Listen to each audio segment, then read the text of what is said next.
Corona की दूसरी लहर ने जो कहर मचाया उसमें सबसे ज़्यादा मारामारी दो ही चीज़ों की रही जिसकी वजह से लोगों की जान चली गई। पहली ऑक्सीजन की कमी और दूसरी रेमडेसिविर इंजेक्शन की, जिसकी इस दौरान इतनी मांग बढ़ी और इतनी कालाबाजारी हुई कि लोगों को अपनी जान बचाना तक मुश्किल हो गया।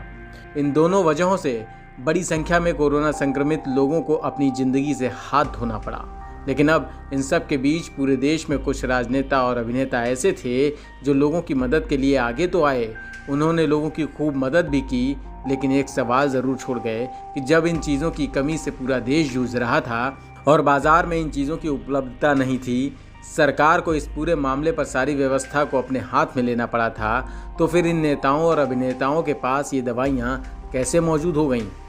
इस पूरे मामले पर अब महाराष्ट्र सरकार से बॉम्बे हाई कोर्ट ने पता लगाने को कहा है। बॉम्बे हाई कोर्ट ने कहा है कि महाराष्ट्र सरकार इस पूरे मामले का पता लगाए कि कोविड-19 की दवा की खरीद और सप्लाई में स्थानीय कांग्रेस विधायक जीशान सिद्दीकी और अभिनेता सोनू सूद की क्या भूमिका थी। जब आम लोगों को यह दवा मुहैया नहीं हो पा रही थी तो सोनू सूद और जीशान के पास ये दवाएं कैसे पहुंच रही थीं जो मदद के नाम पर लोगों को दी जा रही थी। बॉम्बे हाई कोर्ट ने कहा है कि जीशान सिद्दीकी और सोनू सूद ने इस कोरोना काल में अपने आप को मसीहा के रूप में पेश किया, वो भी ये वेरीफाई किए बिना कि ये दवा नकली थी या नहीं, क्या इनकी कानूनी सप्लाई थी भी या नहीं।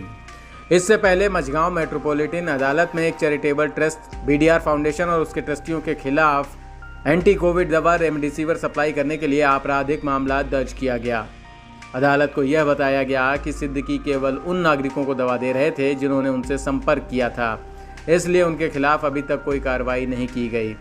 इसके साथ ही आगे ये बताया गया कि सोनू सूद को गोरेगांव के प्राइवेट लाइफलाइन केयर अस्पताल के अंदर स्थित कई फार्मेसियों से दवाएं मिली थीं। ऐसे में बॉम्बे हाईकोर्ट ने राज्य और केंद्र सरकार को स्पष्ट निर्देश दिया है कि कैसे मशहूर हस्तियों और राजनेताओं को एंटी कोविड दवाओं को जनता में खरीदने और वितरित करने में कामयाबी हासिल हो गई, क्योंकि इनकी सप्लाई मुश्किल थी और केंद्र सरकार द्वारा राज्यों को आवंटित की जानी थी, लिहाजा इसकी जांच की जानी चाहिए। हाईकोर्ट अब इस याचिका पर 25 जून को सुनवाई करेगा।